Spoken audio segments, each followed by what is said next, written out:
Hi, good evening, ladies and gentlemen. Please, I'll let everyone who's coming in settle down. My name is Hilary Davidson and I am the chair of the Masters in Fashion and Textile Studies here at FIT, a program on which we are very lucky to have Dr. Sonya Abrego teach.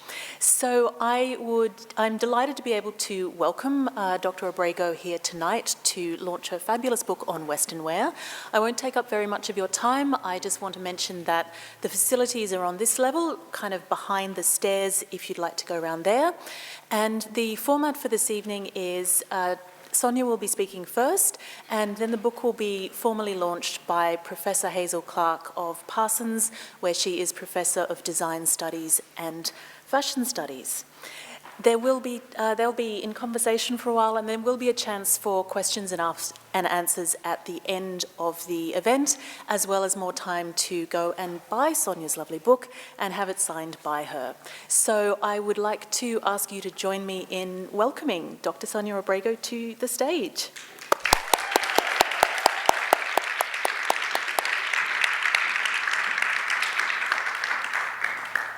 Hi. Thank you so much, Hilary, and thanks to FIT and mostly to all of you for joining me here tonight. Everyone looks so good. Okay, so Western wear, what is it? Commonly defined as a casual style that's identified with the Western and Southwestern United States and closely associated with cowboy clothing and the cowboy lifestyle. It's not hard to call to mind, given little over 2 centuries worth of representation in literature, art, print culture, photography, film, and television that communicated the aesthetic from regional origins to global audiences. Garments and accessories like jeans, bandanas, cowboy hats, chaps, embroidered shirts, cowboy boots are read as Western despite multiple variations and convergences with fashionable trends. So born out of the requirements of specific jobs in specific climates, in specific regions in the 19th century, utility and durability were essential features. The clothes really served as an extension of the body, part of the cowboy's toolkit to help them do their job. Precursors of the style arrived to this continent along with the imperialist presence of Spanish cattle culture, but was readily adapted through local materials and techniques. Western wear came to what is now the United States through Mexico, and while it's labeled an American style, it has always been a hybrid aesthetic, drawing from the craft and dress traditions of Mexico, Native Americans, settlers, and by the 20th century, Eastern European Jewish tailors. Western wear is effectively a material index of the diversity of the American West, and the West was, in spite of what popular representations chose to feature, very diverse. Given how long the style has existed, it's best to frame, my project, this study, this book, as a history of Western wear, not the history of Western wear. I'm looking at the years between 1945 and 1965 and examine how the look interconnected with post-war fashions and popular culture. The complex intersections of post-war nationalist sentiments,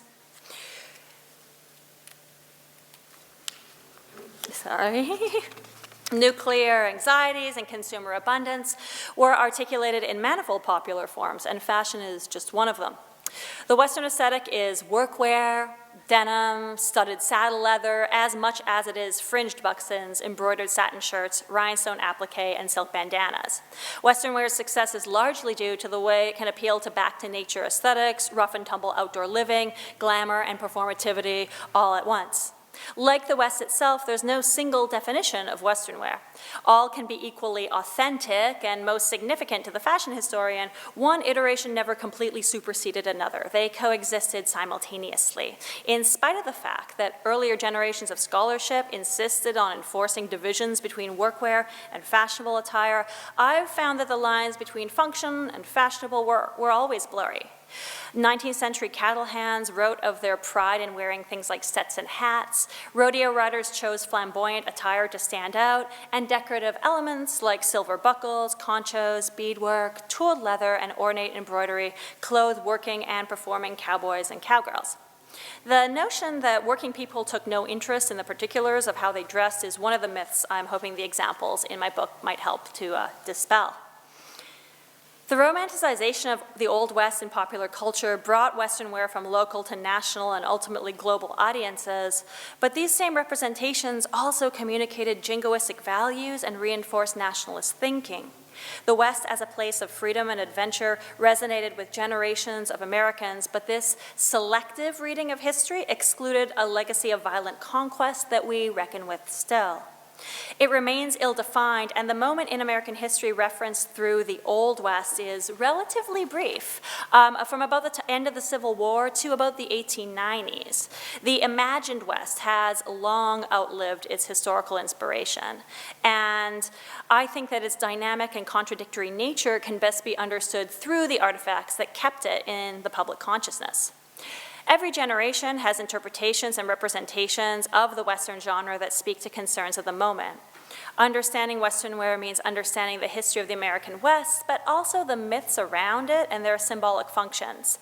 It means slipping between the real and the imaginary. In the 2 decades after World War II, the United States assumed global dominance on the international stage.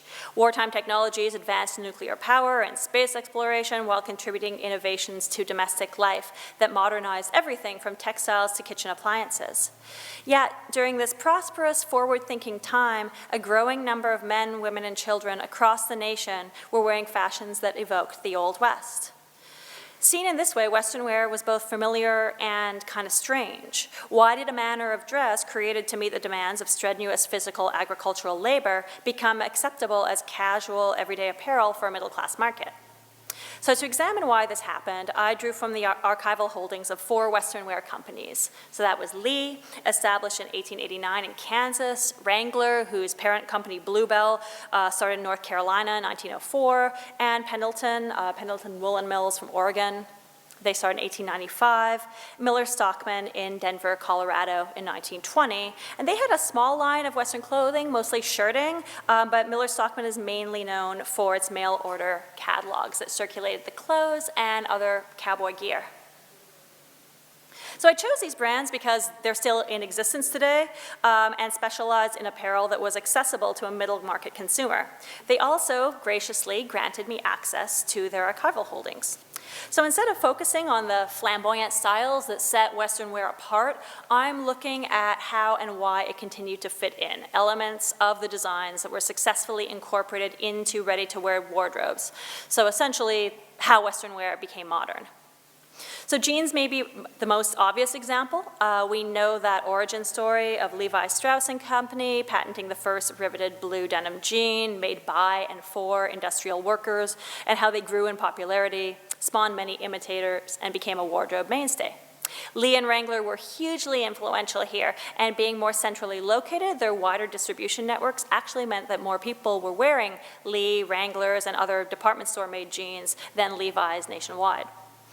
But there are also elements of Western shirts, the characteristic piping, the yoke and cuff construction, and embroidered embellishment entering into fashion editorial.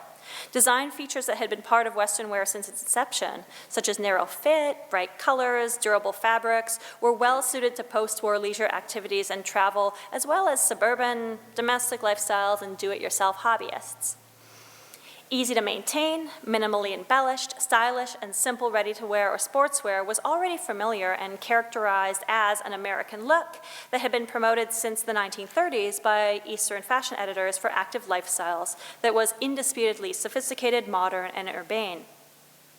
In his 1947 modernist critique of fashion, writer and designer Bernard Radowski derided most clothing options as either anachronistic, irrational, or both. His was an evolutionary narrative that prioritized function and comfort and celebrated American sportswear for its versatility and pragmatic designs. In addition, he considered it a, quote, progressive equalization of male and female dress. Although Western wear existed outside fashion's elite circles, it already possessed many of the attributes Radowski celebrated as modern. So that's things like wash and wear textiles, stylish yet simple construction that allowed for movement, and a degree of gender parity. Modern design typically favors ahistorical abstraction and the non-referential, while Western wear is essentially a checklist of traditional elements. It complicates Rudovsky's narrative because it's equally modern and anachronistic, visually signifying the Old West, just as it was increasingly welcome in more contemporary urban and suburban settings. Western wear challenges the rhetoric around newness that accompanies 20th century American sportswear. In spite of these contradictions and conflations of past and present, or perhaps because of them, both fashionable ready-to-wear companies and workwear brands contributed to and profited from the popularity of Western wear. Thanks to the growth of casual sportswear, Western wear companies were pragmatic in availing themselves of the opportunity to sell variations of the work clothes they'd been making anyway to broader swaths of the population. Lee, Wrangler, and Pendleton were in a good place to sell more clothes to more people outside of Western communities. The details of the designs and materials for shirts, jeans, and accessories might have changed only subtly, but the context for it and the advertising imagery used to promote it shifted drastically. So for example, wool shirts that Pendleton offered to rodeo riders and outdoorsmen in the 1930s were sold as weekend leisure wear for suburban backyard barbecues in the 1950s. Pendleton skirted fashionability a little bit by venturing into more stylish women's wear and worked with notable textile designers like Dorothy Liebes to consult on their fashionable women's apparel.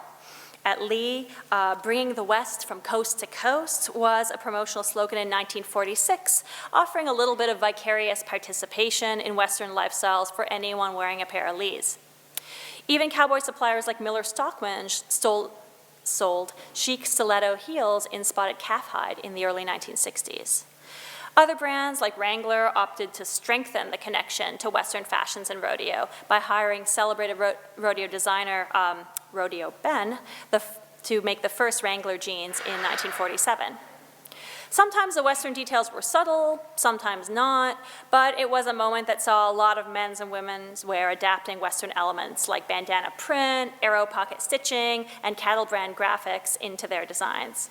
These intersections were not the result of conscious collaboration, but it's clear that by mid-century, Western wear and ready-to-wear enjoyed a reciprocal relationship.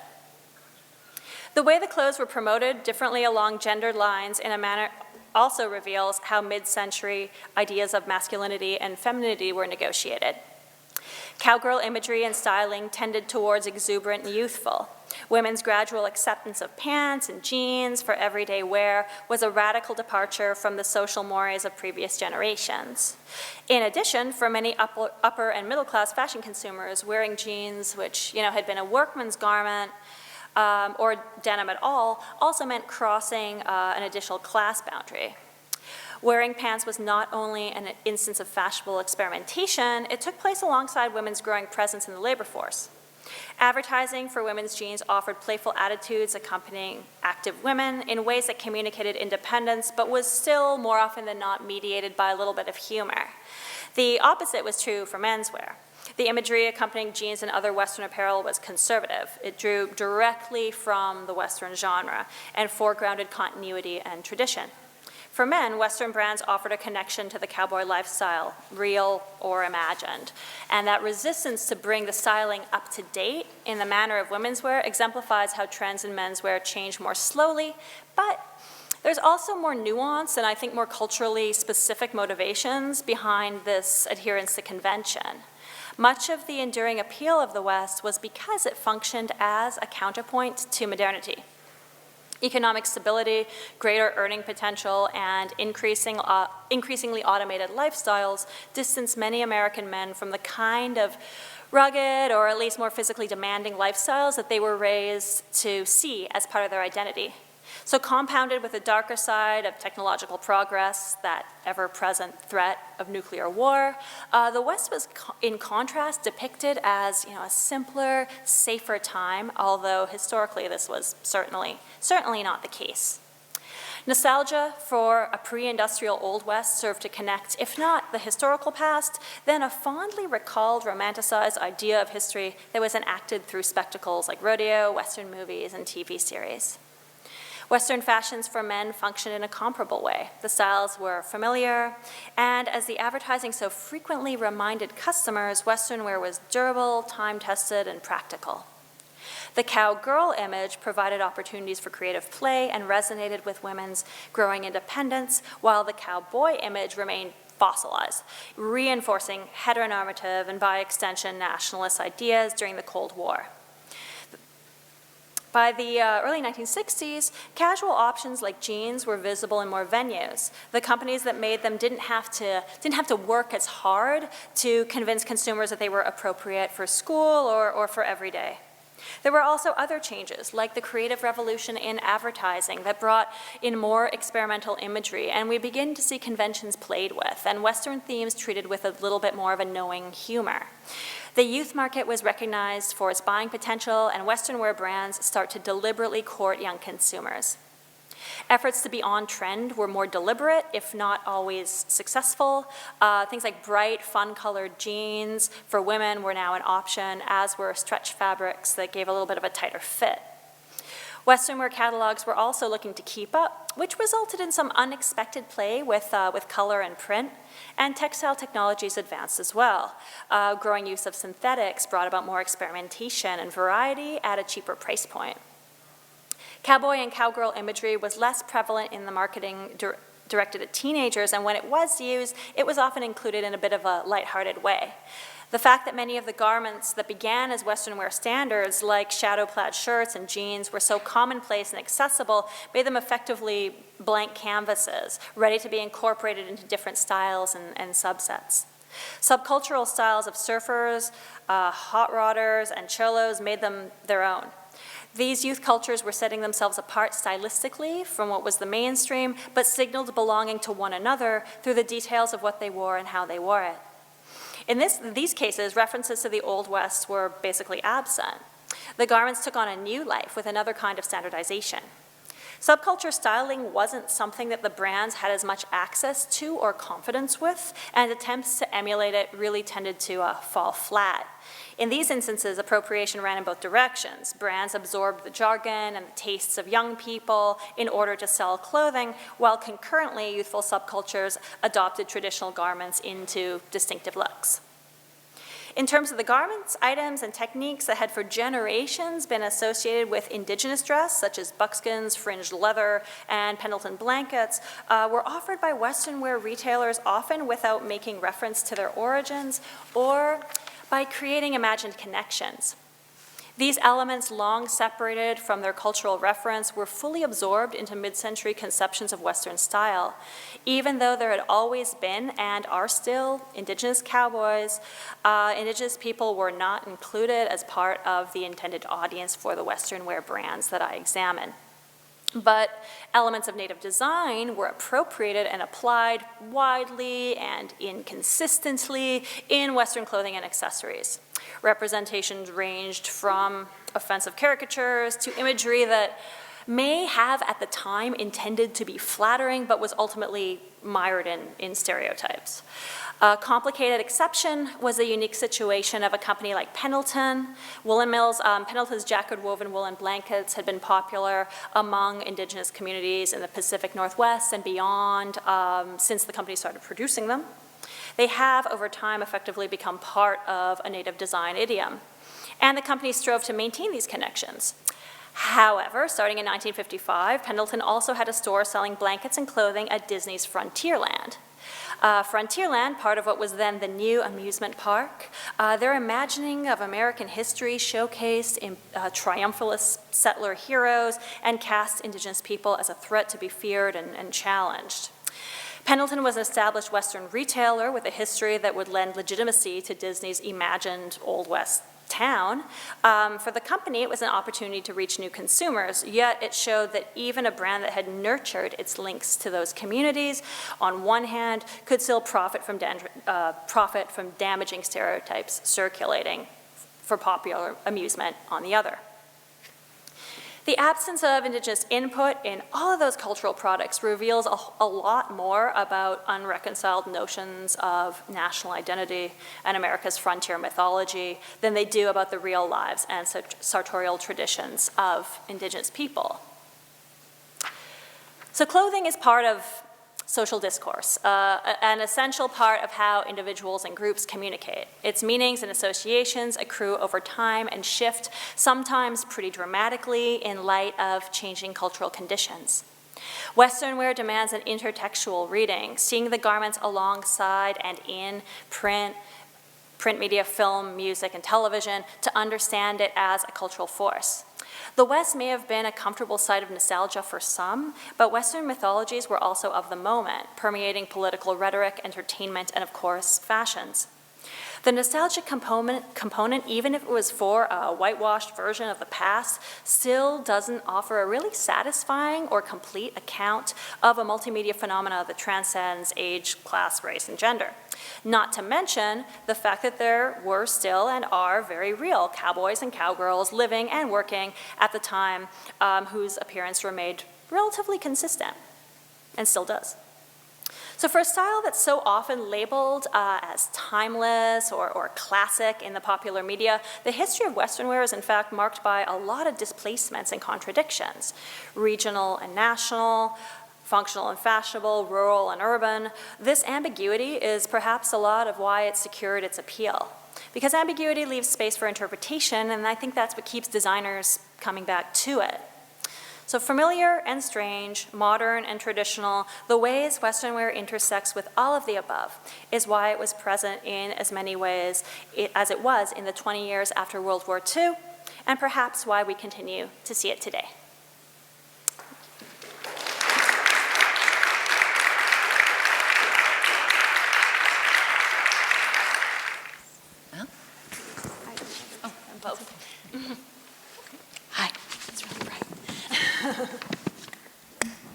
Can you hear? Yeah. Okay, well, thanks first, Sonya, for inviting me to talk to you. It's always good to talk to people about interesting books. And congratulations on the book. Thank you. One thing I found, one of the many things I found so interesting about your exploration of Western wear relative to popular culture and post-war fashion is both the everydayness of your subject, as you've just been pointing out, but also the mythic qualities of the subject, reminding us of how the Old West or the Wild West provided so symbolic, or proved so symbolic to the shaping of American national identity. I was struck in the introduction, you have a quotation by the actor Tom Mix, who appeared in lots and lots of early Westerns. And you quote him as saying, "The Old West is not a certain place in a certain time. It's a state of mind. It's whatever you want it to be." I think that so sets the tone for your book. But to back up a little bit, I'm intrigued to know what got you going on this research in the first place. And was it the basis of your PhD research at the Bard Graduate Center? It was, yeah. It was my dissertation at the Bard Graduate Center. So that means it was a lengthy project going back many years. I was thinking about, I knew I wanted to do something that had to do with fashion and popular culture, and with everyday dress, and mid-century America. And the more I thought about Western wear, I mean, it's everywhere, and no one really written about it. You know, there's been some great exhibitions and catalogs about the designer, the bespoke stuff, Nudie and Manuel, and the performers' clothing, which I love, but not so much why this was so mixed into what everyday dress was. And then once you start looking for those details and those hints, it's everywhere. So that kind of got me going. And then it was just a matter of narrowing it down, because you can't talk about all those brands. It would be just a crazy list. It wouldn't be a book at all. So the companies that were still around, I was able to work with, I thought were good representations of that. Great. So what, always in research, and that's the whole point of research, there's the unexpected. So what particularly, can you remember anything that particularly delighted you, or was a challenge, or unexpected, even if it's something that, you know, was on the cutting room floor and didn't even make it to the book? There were so many things. the Pendleton and Disneyland thing, I just sort of scratched the surface just now, but that was really revealing because I got to see the office conference notes and the full-on conversations that were back and forth about, because it was brand new, so people didn't know what Disney was. They were really concerned that it would be like some kind of carnival atmosphere. You could really sense this hesitation coming from this idea of like, was it like vaudeville? Like they really couldn't figure it out, and it became this big successful thing. Spending time with material at Wrangler, this was going back several years now. Wrangler's had a little bit of a resurgence lately, but at the time, they were a little surprised at why I wanted to look at anything. And the archive, which has changed since then, was really just a room full of stuff without any organization, so it was really good to explore that. And then just in my day-to-day, I was also working with vintage clothes all the time, so finding things completely randomly and fitting them in was a really big part of it. Okay. So tell us a little more about the companies, I mean the 4 companies you mentioned that you chose to research. One thing I was interested in was that they were in different locations, in Kansas for Lee, North Carolina for Wrangler, Pendleton we probably know better in Oregon, and then of course Miller Stockman in Colorado. But to what extent, well if any, did their locations impact what they produced and how they marketed their products, and even the development initially of their customer bases? Right, well I mean that's one of the most interesting things about these brands, because they're all over the country, but they're Western. So how, right? It kind of comes through different ways. Pendleton, I mean the Pendleton Rodeo is one of the oldest rodeos in history, really. And that company is a huge sponsor of it. They make blankets as rodeo prizes. They're deeply connected to that community, even though when you look at the shirting and most of what they produce, it's not particularly cowboy style. I mean, it can fit in different ways. Wrangler, being the furthest east, is probably the most closely identified as Western wear still and has the strongest presence, and because they consistently maintain that in their marketing and brand identity and throughout. Lee was just really, I mean, that part of Kansas was just really well located. It's like where the Oregon Trail and the Santa Fe Trail met in the 19th century, and they were just trying to develop industry around there. And Lee was originally like a grocer. They get cans of beans that said Lee on them. They were supplying dry goods a little bit like Levi's, but they were also really involved in grocery and refrigeration technology, and then kind of came to apparel by having to dress people in the industries that were developing around there, and it really took off. And then they were very much basing their early designs off of Levi Strauss, but by about the 40s, were confident in their own branding, and they were actually the first in 1924 to do a cowboy jean. Their first jean was called a cowboy pant, and they were specifically targeting that market. And they were in the they had the whole Midwest to reach more than the other brands did. So it's all kind of, and Colorado, shouldn't forget Miller Stockman. Colorado has a lot of history with Western wear makers as well, and Miller Stockman catalogs being based out of there. Other Western shirt makers as well. They still have the big Western wear kind of trade show for apparel there still. So yeah, different parts of the country, but they all do have claims to that identity. Interesting. You mentioned obviously in the book, and you mentioned in your talk, and it sort of segues to what you were just saying a moment ago, about those connections between Western wear and workwear. And particularly in terms of design, which you were just touching on a moment ago. And for example, in the book, you write about Lee and the union alls, so-called. So could you just just expand that a little bit more about that? Well, certainly in terms of design and where the sort of movements were happening between the two. Right. Well, I mean, Western wear is workwear traditionally, but it has some really distinctive features that can be treated in different kinds of ways and treated in more fashionable aspects. And even historically, you'll see 19th century photos of, yeah, it's work clothes, but you can see they're wearing it in a certain way, like it's style. They're kind of, there's always been a little bit of experimentation with that. So, and some of the cultures around, I mean, rodeo is very performative. Rodeo is you want to stand out in the ring for the men and the women riders. So it was, there was that expressive element was kind of always like baked into it. And I think the brands that were doing things like, the Union was basically like a one-piece coverall that Lee was producing. Bluebell, Wrangler's parent company, was doing similar things. They made Wrangler later, so they kind of made a deliberate choice to separate out their cowboy-styled looks. But some of them, it really kind of came up together. So it was really initially, for the brands I looked at, treated as just another option within the work clothes they were making. Oh, that's interesting. I'm also interested in the time you chose to focus your research on. I mean, obviously you couldn't do it all, as you said, but I mean, this was also such an interesting time in this country. I mean, it was mid-century, there was modernism, there was popular culture, but then there was also the Cold War context, which you discuss, and the spirit of nationalism, and those, of course, those links with Westernwear and nationalism, and through popular culture advertising, and also, of course, through the white male architect type, who we associate, of course, with the cowboy, but also, of course, through advertising with Leo Burnett's The Marlboro Man. So it'd be lovely just to know a little bit more, and you obviously have shown us on your slides, but the type and range of products that were kind of benefiting from this explosion of interest.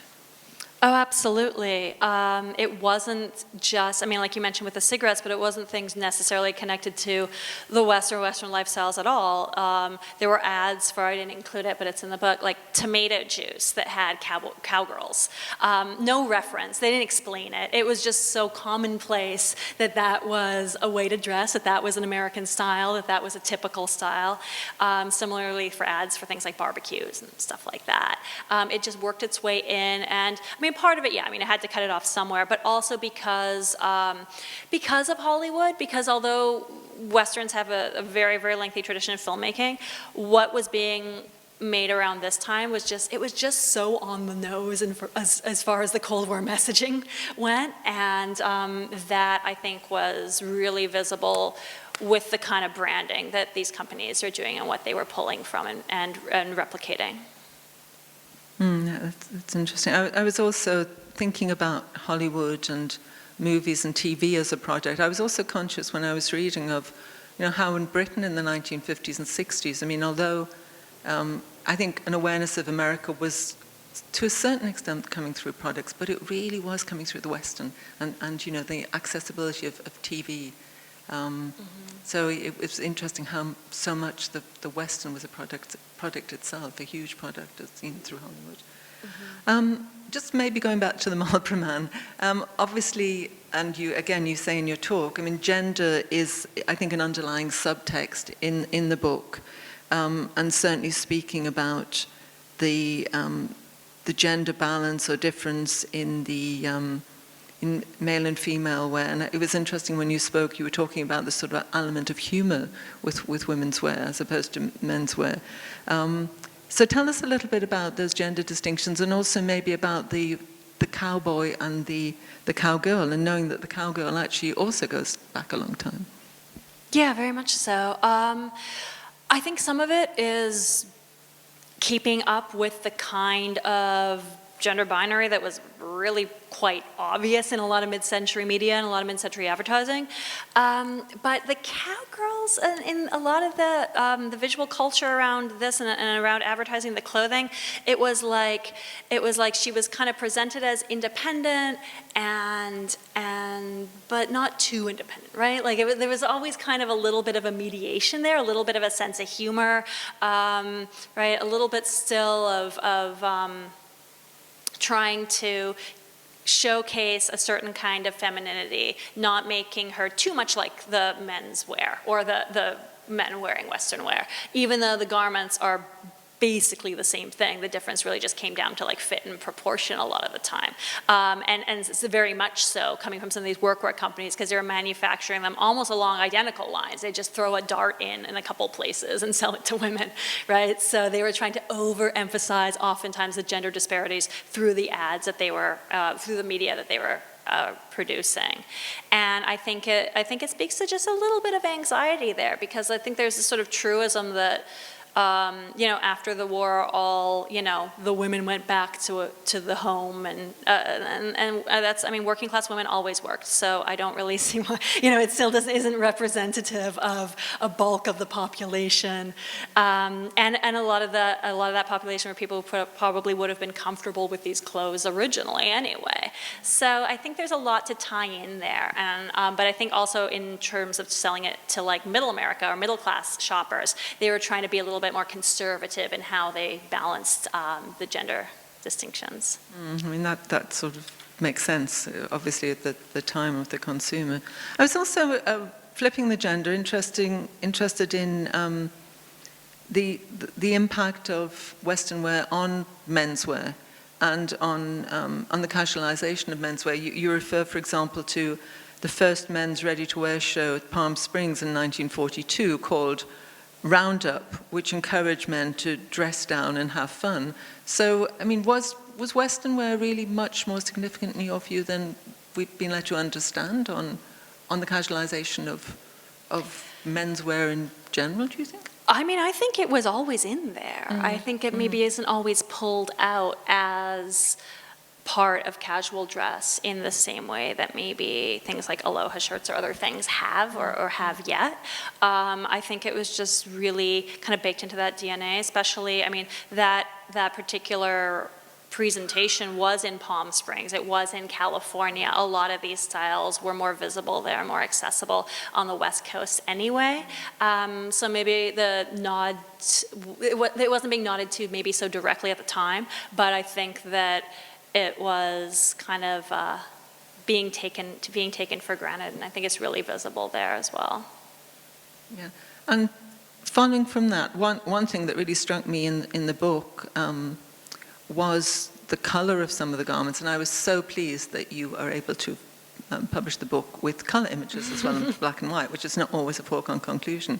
There was a really bright red satin shirt from the 1950s, and then some shirts from the 1930s, which were highly patterned. Yeah. So, I mean, do you want to say anything about that? Does that relate to what you were just saying about the sort of casual and maybe, I think it comes together. I think that, at least in the, received narrative we often get with menswear, the kind of things loosening up and becoming more casual and maybe a little bit more playful in post-war fashion, that had already been happening in Western wear. That had been, like you mentioned, those rodeo shows from the 30s, like it's wild. It is very colorful. They're using day glow in the 40s sometimes, that apparently glowed under black light, which they sometimes use at the Madison Square Garden Rodeo. Things like, this would have been like 1949. And the use of color in Western menswear was everywhere, and it's something that doesn't get reproduced as much. You kind of tend to see it in this sort of sepia-toned, just really sticking with the work fabrics. But there was a lot of it, and I'm glad I could reproduce that too, because it's fun. Yeah, and I was also conscious when I was reading, I think I personally wasn't aware of the color so much, because of course when I was watching those Western movies, they were in black and white. So, as you say, it was kind of erased, Yeah. which was a shame. And thinking of maybe, the movies, you, of course, as you said in your talk, you can't escape recognizing blue jeans as part of this sort of wardrobe of Western wear, and of course you write about the figure in the movies of the rebel Marlon Brando or James Dean, rebel with the Wild Bunch, etc. But tell us a little bit more about blue jeans, because I was also surprised to read that blue jeans on women first appeared in Vogue in 1935. Endorsed for wear at Dude Ranch resorts, I think. Yeah. So tell us a bit more about those, the earliest wear of blue jeans. Yeah. Well, I should back up a little bit. There were work clothing being made for women prior to the 30s, around World War I. There were sometimes denim. But when companies like Levi's, Lee and Wrangler, but the 1934 reference you're making was Levi's, were deliberately designing a ladies' Levi's, a women's cut jean. And it's basically a 501. It was a 701, but it's a lot like a 501. It just has more room in the hips and the seat. And it was marketed in the context of dude ranch vacationing, which was huge in the 1930s. You couldn't really, going to Europe wasn't really an option because of the war. And there was also the big push with constructions of highways and national parks and other things to, see America first. And dude ranching was a big part of that. So it was this idea of, it was resort in a way, right? Because you still had to be able to afford to go on vacation. But it's wearing, what the quote unquote real cowboys were wearing, contextualizing it that way. And it was quite successful. But having it in something like Vogue was new. And worked for them, but then they stopped making them during the war and brought them back after. So. I was also struck by I think you said that Lady Levi's had a pink selvage line as opposed to a red one, just to make sure that everyone knew who should be wearing those jeans. Absolutely. And plenty of women just wore men's jeans when they were working or otherwise before that, right? But it's, again, the specification and separating people out, distinguishing these categories as the brands start to look more towards fashion. And of course, as they have more subtle marketing techniques as well in advertising, and trying to spread their customer base.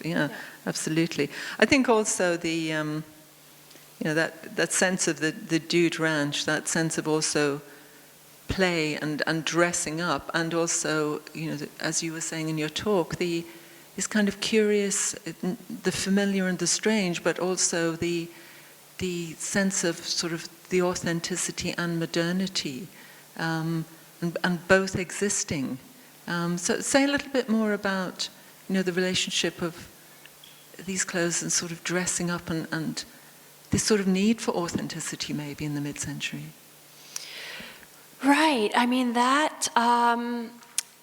We could trace that sort of through line all the way back to thinking about, in the 1870s and any kind of, as soon as industrial development started picking up and more people started moving to city, there started becoming a nostalgia for, country life, however that was framed. And in the West, in the United States, usually had a lot to do with, cowboy lifestyles. I think that for the Cold War era, it was the rapid pace of technology. It was a pretty technocratic society. There was the kind of sense of displacement from older traditions. There was also just a lot more white-collar work replacing blue-collar work. And so I think that for a lot of people, especially in the context of like some of the examples from men that came up, there was this idea of like thinking about the West or the Old West as appealing to, a truer time, saying all these things in scare quotes, I hope, that comes across because it's... And a different kind of lifestyle that was a little bit more connected to the earth, a little bit less connected to, government, industry, urbanity, all those things that might have been seen as, threatening or just too great of a change. But Teddy Roosevelt said the same thing in the 19th century. So it's kind of like there was always this kind of way to sort of backdate what was a realer time, and then trying to access it through, it could be through apparel, but also through, things like dude ranches. Could just be a vacation, but it was also this idea that you're experiencing, quote unquote, something real, like going to where real cowboys are, riding real horses, all those things. But it's also like a lot of them were real cowboys. And they were real horses. And that was, right, just like a lot of these performers, you can't really divide it out. Like Tom Mix was a cowboy and did work on the 101 Ranch for years. Buffalo Bill kind of spent the second half of his life reenacting the first half of his life. And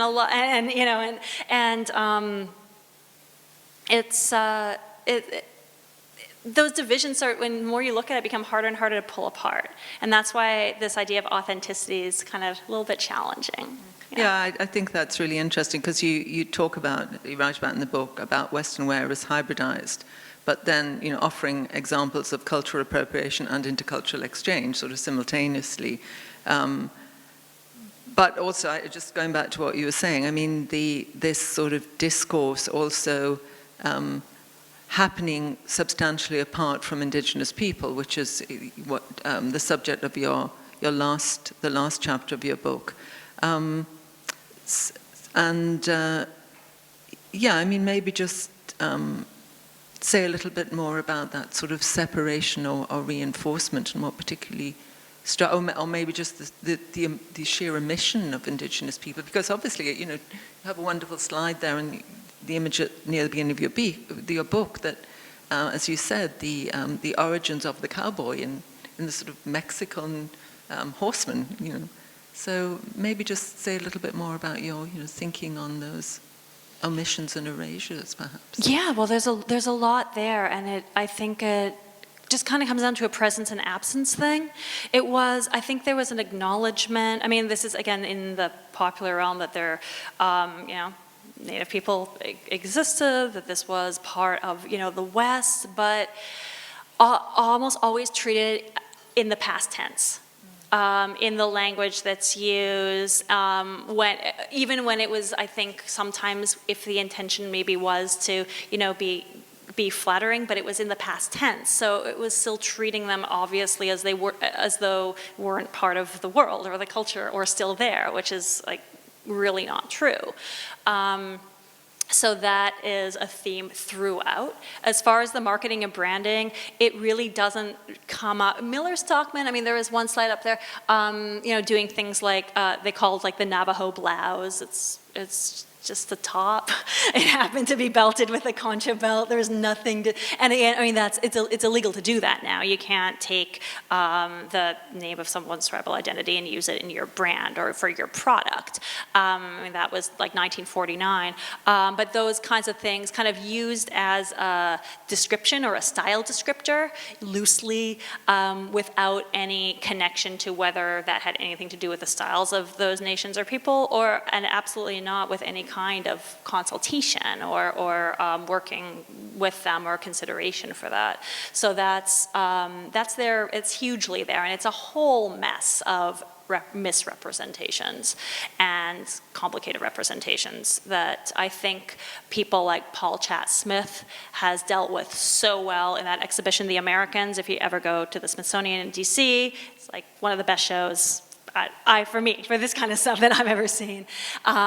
Even people like Adrienne Keene's work with her blog Native Appropriations that was around for years.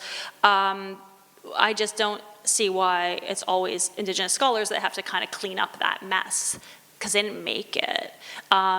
So that's kind of why I wanted to tackle that in that chapter. Yeah, I think it works well, and yes, I agree that Smithsonian exhibition is really worthwhile.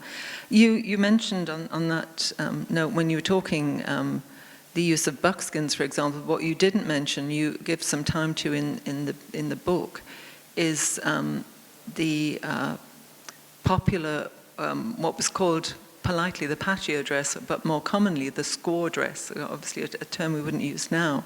But I was interested more in the form of that dress and the relationships, are not which you signal to the new look, but taking us to that sense of kind of, where did American fashion or everyday fashion in mid-century really originate from? New look in Paris, New York, or really was it Western wear and something else? I've always wondered with those styles of dresses, sort of like what came first? Mm-hmm. Yeah, I mean, or were they just contemporaneous interpretations of the same kind of thing happening in different places at the same time? It's kind of trying to. The more I tried to answer those kinds of questions, after a while, it became less interesting to kind of slap a specific date on it than to think about all the different variations within the actual objects you could find and the language around it, which was so interesting. because it's sort of a misnomer that people think that patio dress is what we use today, but they were both used interchangeably in the 50s. And I think there's a sense of maybe there was some hesitation back then as well. Yeah, I'm sure there was.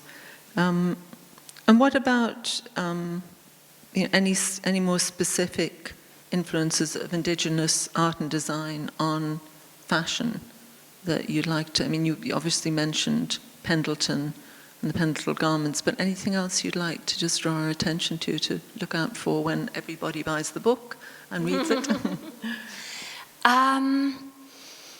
Well, it's interesting that you said specific, because often it's just not treated in that manner. It'll be just Southwestern, and you can maybe, if you compare it to garment examples from those traditions, you're like, oh, maybe that could be Navajo, or that could be Hopi, or that could be, right? But they're often conflated, and I think that like the lack of specificity is the problem, right? Because if it becomes not something you can tie to any individual culture, then it just kind of gets all generalized, and that is the way it was treated in this moment. And I think that's something that we can be more conscious and aware of now in creating those divisions. And also that there was tons of Indigenous people who were cowboys and participated in rodeo, and were very active in those lifestyles too, because that's where they were from, and that was the culture they grew up around. So on that note, tell us about what you're wearing. Oh, thank you. I'm wearing a suit made by Judith Pierce from Rosecut. She's based in LA, and yeah, this is my debut of it tonight. So, thanks.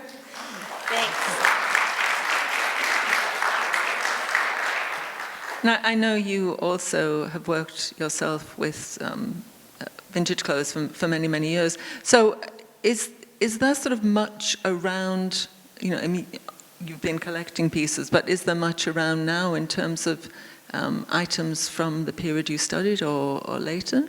And if so, where would people look for them? Oh, there's a lot around.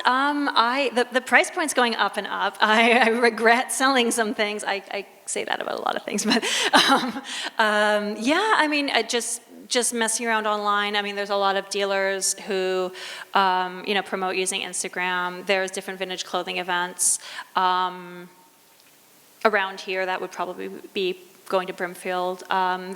There is more to find out west, particularly in California, because they were manufacturing more. But yeah, it is still out there, absolutely. Mid-century stuff and a little bit before. So I think just before we maybe open up for questions, just one more thing I wanted to ask you about. I think you're working on an exhibition at the moment based on this research. I'd love to hear more about that. Yeah, I am working on an exhibition. I'm going to be curating a show at the Center for Craft in Asheville, North Carolina, that opens in next February. And unlike this project, I'm working with living makers, designers, denim designers who are like specialty denims, artisanal denims, whatever the name, that people choose their own names for these sorts of things, but really creating things with on old machinery, kind of by hand, start to finish, and that will be, my next curatorial project. So. And how long will that show run? It's scheduled to run February through August, but there's already talk of extending these shows. So that's great. So you know where to plan your next trip. Yeah. And I think on that, maybe Hilary, should we open it for some questions from the audience? So Hilary has a microphone. If we can't see you, you're just kind of little blob. So so please. Does anyone have any questions? If you could just put your hand up and I'll bring the mic, which means it will go to the video record. I am both horrified and intrigued by the unborn calf skin. Tell me more about that. Sorry, vegan friends. That actually was not as uncommon as you would think. Similar to the unborn lamb's wool with a very tight coiled fur. It was sometimes it's called pony hide, even though it's not off of a pony. It's cow. Yeah, they were babies, and they used every part. That's what the hides for a lot of those shoes and bags were. It's less, the furs are less thick and long, so it's a really smooth finish. And it wasn't that uncommon. Yeah, it was leather.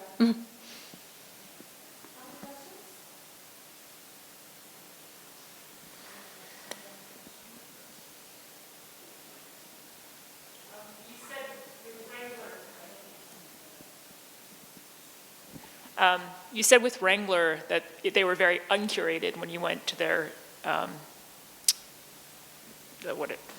archives, but they've since gotten a new archivist, or how are they handling their collection now? I believe they've just expanded the space and started to do a lot more organizing. Lee was the only one who had an archivist, I should say. A lot of work clothes or garments in this sort of area are not really given that kind of treatment. I'm happy that companies save anything at all. Frankly, most of them don't, which was another reason I say this. But I haven't been there in North Carolina. I haven't been for several years. But I've heard they're expanding and trying to organize things a little bit differently and putting a little bit more care into it. But that was not a concern for workwear makers or denim makers. A lot of the early material just doesn't exist anymore. And so sometimes your collectors are going to have more complete records and more garments than archives at these companies, and it's pretty typical. But apparently they've been buying, they bought some stuff from me a few years ago, so I know they've been buying back. They've been buying back things, so I'm sure it's changing and getting better.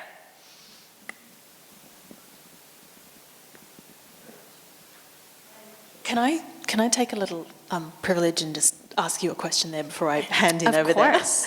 there? I was really struck what you said about the notion of authenticity, that kind of midnight in Paris, that every time is more authentic than another time. And I wondered if you could speak to how this period that in itself is reinventing Western wear, is that also now seen as a period of more authenticity looking back from now? Like how does that then fit into those sort of scales of realness and Western wear?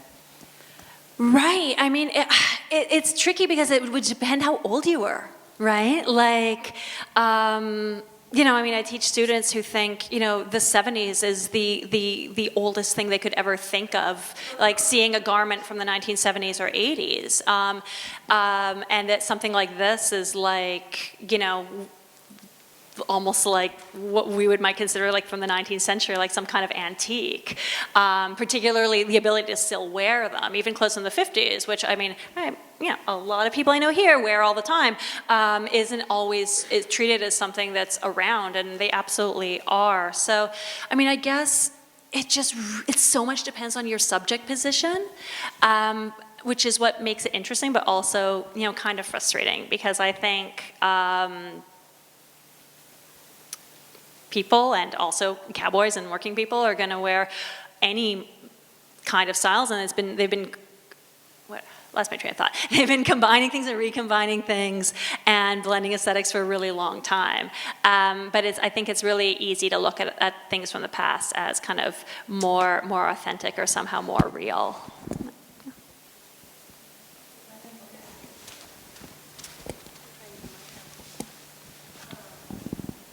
So you spoke about how the cowboy was this archaic form of heteronormativity when it was referencing the masculine advertisement. How do you see that in contention to the rodeo shirt, the flamboyance, the ornamentation that we get in some of that rodeo? And do you see like a parallel between those?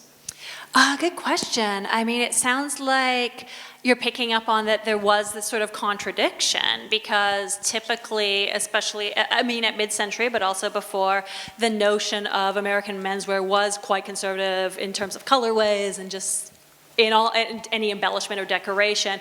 Western wear was always an outlet for being a little bit more fancy, and I think, I mean, yes, it was performance, but I think that was just also part of the culture. I think that was part of the way they were expressing their, you know, their masculinity in a way, right? It was almost like a challenge, right? And also those clothes weren't cheap. A lot of that was custom made. So it's also the notion that like someone could have custom apparel made for themselves and spend money on it, but they weren't following what would have been fashionable, elegant, kind of middle class appropriate. They were doing it in their own way, in like a really, you know, in your face kind of manner. So I think it plays into a little bit of the, a little bit of posturing, but also a little bit of like kind of being self-possessed and coming from setting oneself apart, being a really different kind of person, different kind of performer.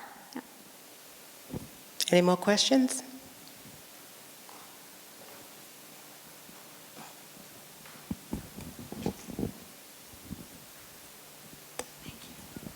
Testing. Okay, good. So like you, of course, I can't help but look at a garment and think of the labor behind the production. And of course, like there's so many notions of nationalism and you know, American identity, and so I assume that these sorts of mass-produced garments were produced in the US and that was really important to the branding, but I wondered if you could speak to if there's any information about the production, you know, were these like union organized labor manufacturers, like what was the, you know, working conditions of the people that were producing these clothes? I just, you know, I love these questions, so thank you. Yeah, for sure. Well, they were all different. Lee was a union shop since 1913, all of it. And part of also this idea of the styles not changing that much, for all of them I should say, was because this was a time that, I mean, manufacturing was happening here in the US, and a lot of these makers, I mean, all of them at some point owned their own plants. So that was a challenge as well, because they own their own machinery. Trying to create a completely different design, even if the designers really wanted it, wasn't always in line with, you know, the equipment that they had. Wrangler, Bluebell, I don't think they were I don't think they were a union shop for most of their history. I think they started to maybe a little bit later, but then it all went overseas. There's other things that we just don't know about. Miller Stockman was US made. They did start making shirts in Japan when that was a cheaper option post-war, because that actually was a cheaper place to manufacture for a little while. And they also used some prison labor, and we are never going to find records on that. But I heard from a much older gentleman who no longer works there that was in the mix too, to really keep those price points down. So yeah, again, with work clothes, I love to answer those questions. It is not that easy to find out. I went into some of these archives like a good researcher with the best of intentions and asking about, you know, volume of production from 1949, and they were like, yeah, that was probably in a binder from that got thrown out in the 70s. So that was actually a quote. So, you know, we do our best, and we have to fill in these gaps, and often those stories come to us by when things go wrong and it's in the news, and I didn't get many of those stories, so that's where I'm at as far as manufacture.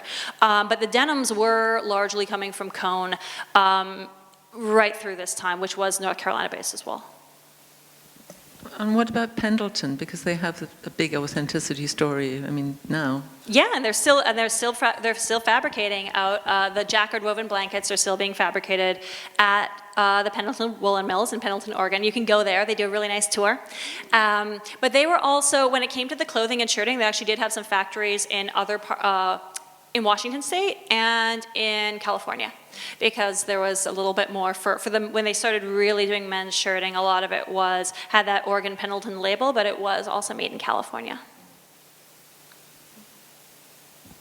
I think we've got time for one more question.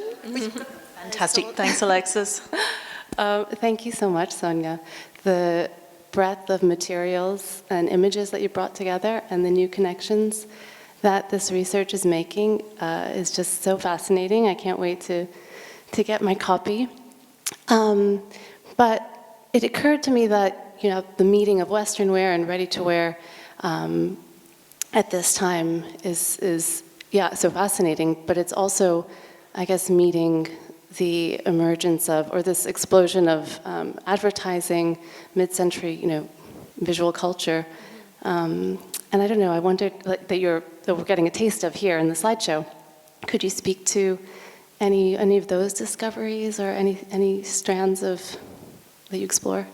Yeah, absolutely. I mean, I get into the ads a lot. I don't know, maybe too much. I mean, I like them. They're fun to look at. They're also, for a lot of these brands, they've been around for a long time, but they weren't necessarily advertising to the general public or in publications that went to a general readership prior to this moment. You would see ads in kind of trade publications connected to industry, stuff like that, for things like Lee or Bluebell Wrangler. Pendleton, a little bit, and they promoted things like rodeo, so you would see them in like Western brochures, and you would see them also in these other catalogs. But this very public-facing, like putting ads in things like Life magazine, in fashion magazines, in 17 magazine, this was kind of their first foray into it, this post-war moment for a lot of these brands, and that's also what makes the ads sort of compelling, because like they're quite awkward. A lot of the advertising was organized in-house. I mean, I can't say they were seeking much guidance from kind of maybe what we would think of as more sophisticated marketing and advertising firms, like they just weren't. So there's a little bit of that too, where they're kind of, in a lot of sense, I feel like trying to figure it out. Pendleton was a little bit more sophisticated, like their brand identity, they had the same illustrator for a really long time. It was a little bit, they always were a little bit more high-end. They were interested in a little bit more of an elevated style and a little bit more of an elegant presentation, especially when they start getting into women's wear. But the kind of, the awkwardness of the ads is often really appealing. And I hope that that's something that's coming across. You have a great image in the book of the actress Anita Page in 1923 in a Pendleton coat, which is very stylish. And it almost reminds one of Sonia Delone at the same time. Oh, absolutely. When it's styled in that manner, it just looks like an Art Deco piece, right? If you didn't know it was Pendleton, the boxy cut, everything, but it's also the way she's styled with her little heels and her hair done and everything. So yeah, it's when they come out of context, the clothes are going to look much, much different. And I think sometimes the brands in their advertising were trying to put it out of context. Sometimes it worked, sometimes didn't work quite so well. Thank you so much. I think we need to end there, mostly so that we can give everyone an opportunity to buy the book, and I hope I have it signed by Sonya as well. So thank you both very, very much for an absolutely fascinating discussion on a fascinating topic, and Sonya, your research in here is just phenomenal. So thank you so much for coming tonight. Thank you everyone as well, and well done. Congratulations. Thank you.